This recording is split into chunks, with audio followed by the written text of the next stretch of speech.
ओम श्री साईनाथाय नमः। श्री साईं सच्चरित्र अध्याय 4। श्री साईं बाबा का शिरडी में प्रथम आगमन, संतों का अवतार कार्य, पवित्र तीर्थ शिरडी, श्री साईं बाबा का व्यक्तित्व, गोली बुआ का अनुभव, श्री विट्ठल का प्रकट होना, क्षीर सागर की कथा, दासगणों का प्रयाग स्नान, श्री साईं बाबा का शिरडी में प्रथम आगमन, 3 बाड़े, संतों का अवतार कार्य। भगवत गीता चौथा अध्याय 7 से 8 में श्री कृष्ण कहते हैं कि जब जब धर्म की हानि और अधर्म की वृद्धि होती है तब तब मैं अवतार धारण करता हूँ। धर्म स्थापन, दुष्टों का विनाश तथा साधु जनों के परित्राण के लिए मैं युग युग में जन्म लेता हूँ। साधु और संत भगवान के प्रतिनिधि स्वरूप हैं। वे उपयुक्त समय पर प्रकट होकर अपनी कार्य प्रणाली द्वारा अपना अवतार कार्य पूर्ण करते हैं तथा जब ब्राह्मण, क्षत्रिय और वैश्य अपने कर्तव्यों में से विमुख हो जाते हैं, जब शूद्र उच्च जातियों के अधिकार छीनने लगते हैं, जब धर्म के आचार्यों का अनादर तथा निंदा होने लगती है, जब धार्मिक उपदेशों की उपेक्षा होने लगती है, जब प्रत्येक व्यक्ति सोचने लगता है कि मुझसे श्रेष्ठ विद्वान दूसरा नहीं है, जब लोग निषिद्ध भोज्य पदार्थों और मदिरा आदि का सेवन करने लगते हैं, जब धर्म की आड़ में निंदित कार्य होने लगते हैं, जब भिन्न भिन्न धर्मावलंबी परस्पर लड़ने लगते हैं, जब ब्राह्मण सद्यादि कर्म छोड़ देते हैं, कर्मठ पुरुषों को धार्मिक कृत्यों में अरुचि उत्पन्न हो जाती है, जब योगी ध्यान आदि कर्म करना छोड़ देते हैं और जब जन साधारण की ऐसी धारणा हो जाती है कि केवल धन, संतान और स्त्री ही सर्वस्व है तथा इस प्रकार जब लोग सत्य मार्ग से विचलित होकर अधपतन की ओर अग्रसर होने लगते हैं, तब संत प्रकट होकर अपने उपदेशों एवं आचरण के द्वारा धर्म की स्थापना करते हैं। वे समुद्र की तरह हमारा उचित मार्गदर्शन करते हैं तथा पथ पर चलने को प्रेरित करते हैं।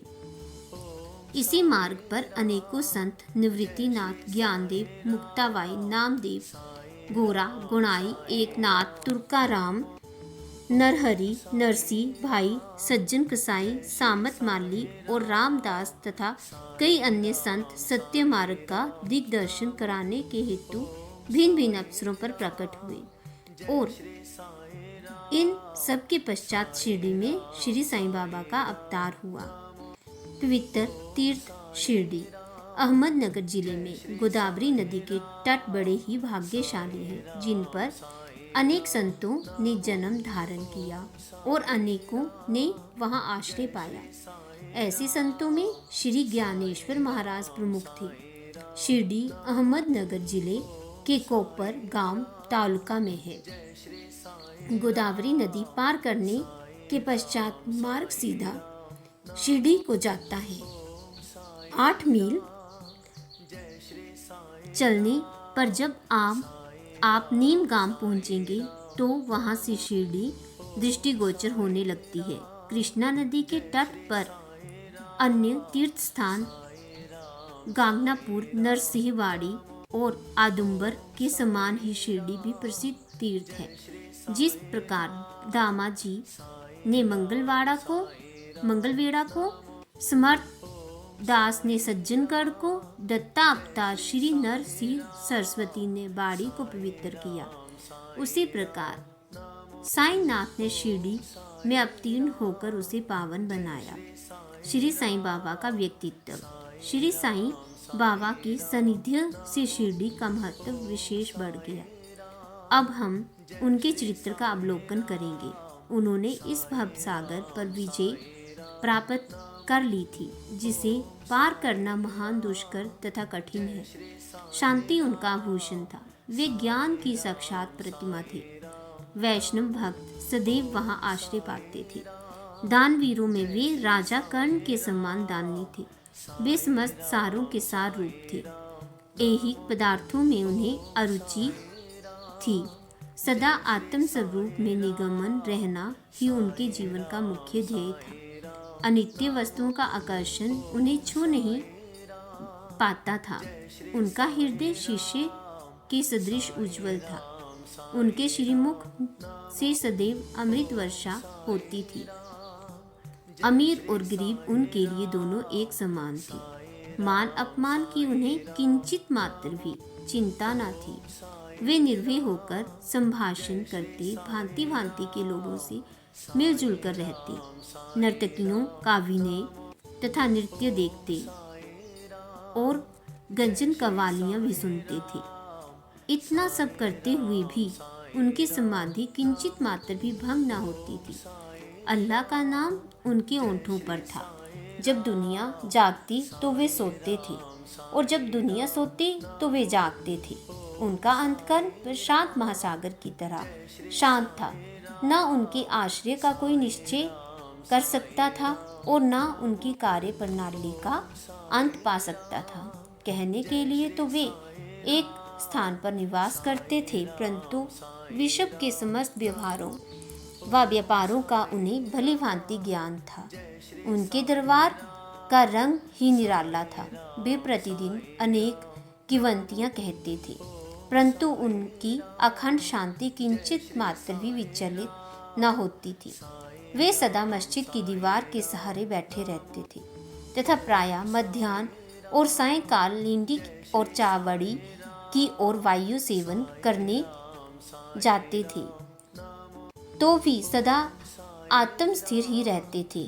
स्वतः सिद्ध होकर वे साधकों के समान आचरण करते थे। वे विनम्र, दयालु और आत्म अभिमान रहित थे। उन्होंने सबको सदा सुख पहुंचाया। ऐसे थे श्री साईं बाबा, जिनके श्री चरणों का स्पर्श कर शिरडी पावन बन गई। उसका महत्व असाधारण हो गया। जिस प्रकार ज्ञानेश्वर ने आलमदी और एक नाथ ने पैठन का उत्थान किया, वहीं गति श्री साईं बाबा द्वारा शिरडी को प्राप्त हुई। शिरडी के फूल, पत्ते, कंकड़ और पत्थर भी धन्य हैं, जिन्हें श्री साईं बाबा चरणाम्बुजों का चुंबन तथा उनकी चरण रज मस्तक पर धारण करने का सौभाग्य प्राप्त हुआ। भक्तगण को शिरडी एक दूसरा पंढरपुर, जगन्नाथपुरी, द्वारका, बनारस, काशी, महाकालेश्वर तथा गोकर्ण महाबलेश्वर बन गई। श्री साईं का दर्शन करना ही भक्तों का वेद मंत्र था, जिसके परिणाम स्वरूप आसक्ति घटती और आत्म दर्शन का पथ सुगम होता। उनका श्री दर्शन ही योग साधना तथा उनके वार्तालाप करने से समस्त पाप नष्ट हो जाते थे। उनका पाद सेवन करना ही त्रिवेणी प्रयाग स्थान के समान था तथा चरणामृत पान करने मात्र से ही समस्त इच्छाओं की तृप्ति होती थी। उनकी आज्ञा हमारे लिए वेद सदृश थी। प्रसाद तथा उदी ग्रहण करने से चित्त की शुद्धि होती थी। वे ही हमारे राम और कृष्ण थे, जिन्होंने हमें मुक्ति प्रदान की। वे ही हमारे परब्रह्मा थे। वे छंदों से परे पहले तथा कभी निराश व हताश नहीं थे। वे सदा आत्मस्थित, चैतन्य तथा अनंत की मंगल मूर्ति थे। कहने को तो शिरडी उनका मुख्य केंद्र था, परंतु उनका कार्य क्षेत्र पंजाब, कोलकाता, उत्तरी भारत, गुजरात, ढाका और कोंकण तक विस्तृत था। श्री साईं बाबा की कीर्ति दिन प्रतिदिन चहु ओर फैलने लगी और जगह जगह से उनके दर्शनार्थ आकर भक्त लाभ उठाने लगे। केवल दर्शन से ही मनुष्यों, चाहे वे शुद्ध व अशुद्ध हृदय के हों, के चित्त को परम शांति मिल जाती थी। उन्हें उसी आनंद का अनुभव होता था जैसा कि पंढरपुर में श्री विट्ठल के दर्शन से होता है। यह कोई अतिशयोक्ति नहीं। देखिए, एक भक्त ने यही अनुभव पाया। गोली बुआ, लगभग 95 वर्ष के वयोवृद्ध भक्त, जिनका नाम गोली बुआ था, पंडरी के एक वारकरी थे। वे 8 मास पंढरपुर तथा 4 मास आषाढ़ से कार्तिक तक गंगा तट पर निवास करते थे। सामान ढोने के लिए वे एक गधे को अपने पास रखते और एक शिष्य भी सदैव उनके साथ रहता था। वे वर्ष वारी लेकर पंढरपुर जाते थे और लौटते समय श्री साईं बाबा के दर्शनार्थ शिरडी आते थे।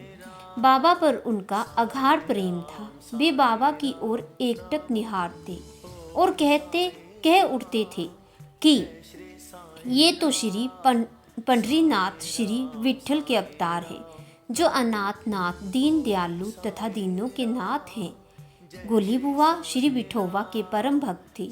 उन्होंने अनेक बार पंढरी की यात्रा की तथा प्रत्यक्ष अनुभव किया कि श्री साईं बाबा सचमुच में ही पंढरीनाथ हैं। विठल स्वयं प्रकट हुए। श्री साईं बाबा की ईश्वर चिंतन और भजन में विशेष अभिरुचि थी। वे सदैव अल्लाह मालिक पुकारते तथा भक्तों से कीर्तन सप्ताह करवाते थे। इसे नाम सप्ताह भी कहते हैं। एक बार उन्होंने दासगणों को कीर्तन सप्ताह करवाने की आज्ञा दी। दासगणों ने बाबा से कहा कि आपकी आज्ञा मुझे शिरोधार्य है, परंतु इस बात का आश्वासन मिलना चाहिए कि सप्ताह के अंत में विठल भगवान अवश्य प्रकट होंगे।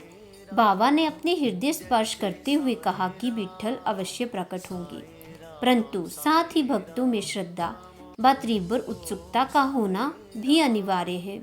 ठाकुरनाथ डंकपुरी विठल की पंढरी पनछोड़ की द्वारका यही तो है।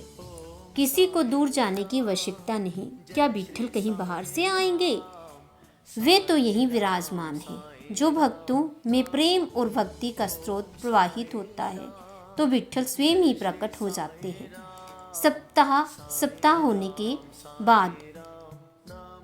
सप्ताह समाप्त होने के बाद विठल भगवान इस प्रकार प्रकट हुए। काका साहेब दीक्षित सदैव की भांति स्नान करने के पश्चात जब ध्यान करने बैठे तो उन्हें विठल के दर्शन हुए।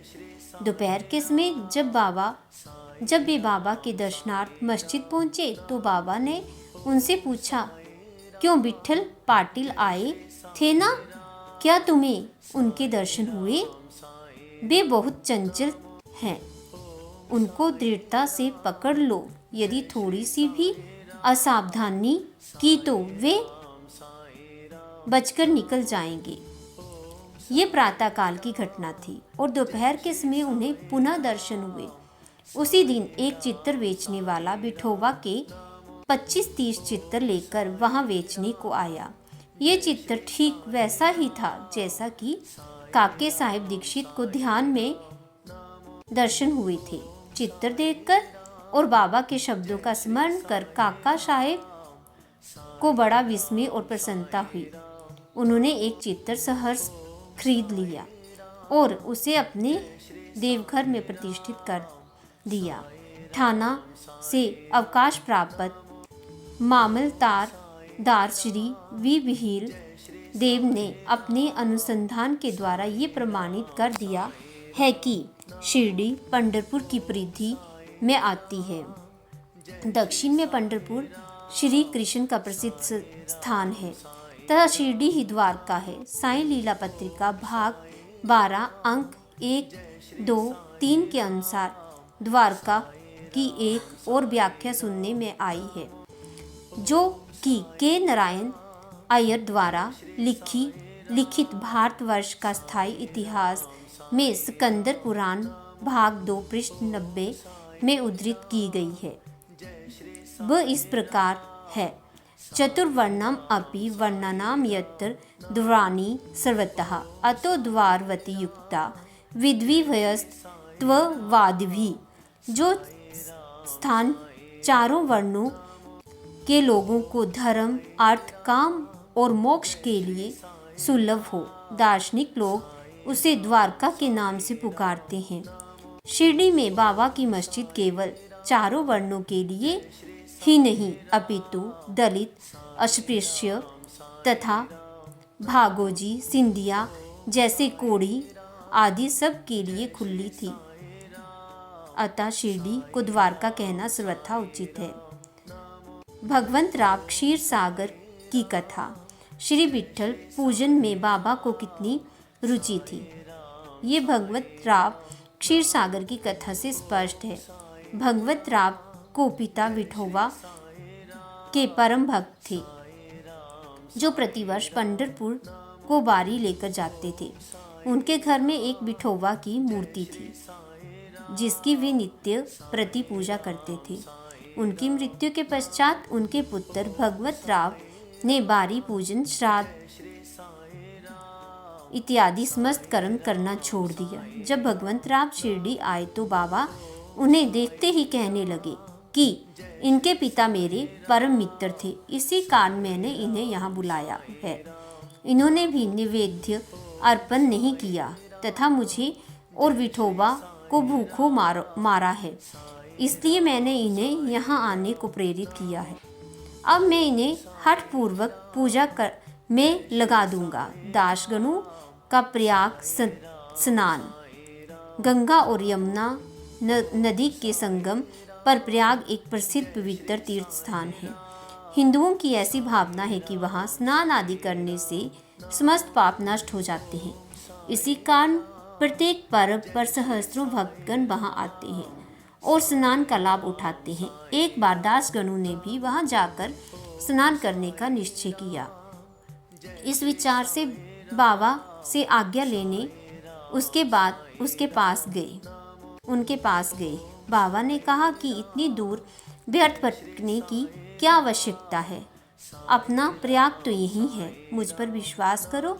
आश्चर्य, महान आश्चर्य। जैसा ही दासगणों बाबा के चरणों पर नत हुए तो बाबा के श्री चरणों से गंगा यमुना की धारा वेग से प्रवाहित होने लगी। ये चमत्कार देखकर दासगणों का प्रेम और भक्ति उमड़ पड़ी। आंखों से अश्रुओं की धारा बहने लगी। उन्हें कुछ अंतस्फूर्ति हुई और उनके मुख से श्री साईं बाबा की स्तोत्रध्वनि स्वतः प्रभावित होने लगी। श्री साईं बाबा की शिरडी में प्रथम आगमन। श्री साईं बाबा के माता पिता, उनके जन्म और जन्म स्थान का किसी को भी ज्ञान नहीं था। इस संबंध में बहुत छानबीन की गई। बाबा से तथा अन्य लोगों से भी इस विषय में पूछताछ की गई, परंतु कोई संतोषप्रद उत्तर अथवा सूत्र हाथ न लगा। यथार्थ में हम लोग इस विषय में सर्वथा अनभिज्ञ हैं। नामदेव और कबीर दास जी का जन्म अन्य लोगों की भांति नहीं हुआ। वे बाल रूप से प्रकृति की गोद में पाए गए थे। नामदेव भीमरथी नदी के तीर पर गुनाई को और कबीर भागीरथी नदी के तीर पर तमाल को पड़े हुए मिले थे, और ऐसा ही श्री साईं बाबा के संबंध में भी था। वे शिरडी में नीम वृक्ष के तले 16 वर्ष की तरुणावस्था में स्वयं भक्तों के कल्याणार्थ प्रकट हुए थे। उस समय भी वे पूर्ण ब्रह्म ज्ञानी प्रतीत होते थे। स्वप्न में भी उनको किसी लौकिक पदार्थ की इच्छा नहीं थी। उन्होंने माया को ठुकरा दिया था और मुक्ति उनके चरणों में लौटती थी। शिरडी ग्राम की एक वृद्ध स्त्री नाना चपोदार की माँ ने उनका इस प्रकार वर्णन किया है। एक तरुण, स्वस्थ, फुर्तीला और अति रूपवान बालक सर्वप्रथम नीम वृक्ष के नीचे समाधि में लीन दिखाई पड़ा। सर्दी व गर्मी की उन्हें किंचित मात्र भी चिंता न थी। उन्हें इतनी अल्प आयु में इस प्रकार कठिन तपस्या करते देखकर लोगों को महान आश्चर्य हुआ। दिन में वे किसी से भेंट नहीं करते थे और रात्रि में निर्भय होकर एकांत में घूमते थे। लोग आश्चर्यचकित होकर पूछते फिरते कि इस युवक का कहाँ से आगमन हुआ। इसकी बनावट तथा आकृति इतनी सुंदर थी कि एक बार देखने मात्र से ही लोग आकर्षित हो जाते थे। वे सदा नीम वृक्ष के नीचे बैठे रहते और किसी के द्वार पर न जाते। यद्यपि वे देखने में युवक प्रतीत होते थे, परंतु उनका आचरण महात्माओं के सदृश था। वे त्याग और वैराग्य की साक्षात प्रतिमा थे। एक बार आश्चर्यजनक घटना हुई। एक भक्त को भगवान खंडोबा का संचार हुआ। लोगों ने शंका निस्वार्थ उनसे प्रश्न किया कि वे, हे देव, कृपया बतलाइए कि ये किस भाग्यशाली पिता की संतान है और इनका कहाँ से आगमन हुआ है। भगवान खंडोबा ने एक कुदाली मंगवाई और एक निर्दिष्ट स्थान पर खोदने का संकेत किया। जब वह स्थान पूर्ण रूप से खोदा गया तो वहां एक पत्थर के नीचे ईंटें पाई गई। पत्थर को हटाते ही एक द्वार दिखा जहां 4 दीप जल रहे थे। उन दरवाजों का मार्ग एक गुफा में जाता था, जहां गोमुखी आकार की इमारत, लकड़ी के तख्ते, मालाएं आदि दिखाई पड़ी। भगवान खंडोबा कहने लगे कि इस युवक ने इस स्थान पर 12 साल तपस्या की है। तब लोग युवक से प्रश्न करने लगे, परंतु उसने ये बात कहकर टाल दी कि यह मेरे श्री गुरुदेव की पवित्र भूमि है तथा मेरा पूज्य स्थान है, और लोगों ने उस स्थान की भली भांति रक्षा करने की प्रार्थना की। तब लोगों ने उस दरवाजे को पूर्वतः बंद कर दिया। जिस प्रकार अश्वत्थ, औदुंबर वृक्ष पवित्र माने जाते हैं, उसी प्रकार बाबा ने भी इस नीम वृक्ष को उतना ही पवित्र माना और प्रेम किया। महालसपाती तथा शिरडी के अन्य भक्त इस स्थान को बाबा के गुरु का समाधि स्थान मानकर सदैव नमन किया करते हैं। 3 बाड़े। नीम के वृक्ष के आसपास की भूमि श्री हरि विनायक साठे ने मोल ली और उस स्थान पर एक विशाल भवन का निर्माण किया, जिसका नाम साठेवाड़ा रखा गया। बाहर से आने वाले यात्रियों के लिए ये वाड़ा एकमात्र विश्राम स्थान था, जहाँ सदैव भीड़ रहा करती थी। नीम वृक्ष के नीचे चारों ओर चबूतरा बांधा गया। सीढ़ियों के नीचे दक्षिण की ओर एक छोटा सा मंदिर था, जहाँ भक्त लोग चबूतरे के ऊपर उत्तराभिमुख होकर बैठते थे। ऐसा विश्वास किया जाता है कि जो भक्त गुरुवार तथा शुक्रवार की संध्या को वहाँ धूप, अगरबत्ती आदि सुगंधित पदार्थ जलाते हैं, वे ईश कृपा से सदैव सुखी होंगे। ये वाड़ा बहुत पुराना था तथा जीर्ण शीर्ण स्थिति में था तथा इसके जीर्णोद्धार की नितांत आवश्यकता थी, जो संस्थान द्वारा पूर्ण कर दी गई। कुछ समय के पश्चात एक द्वितीय बाड़े का निर्माण हुआ, जिसका नाम दीक्षित बाड़ा रखा गया।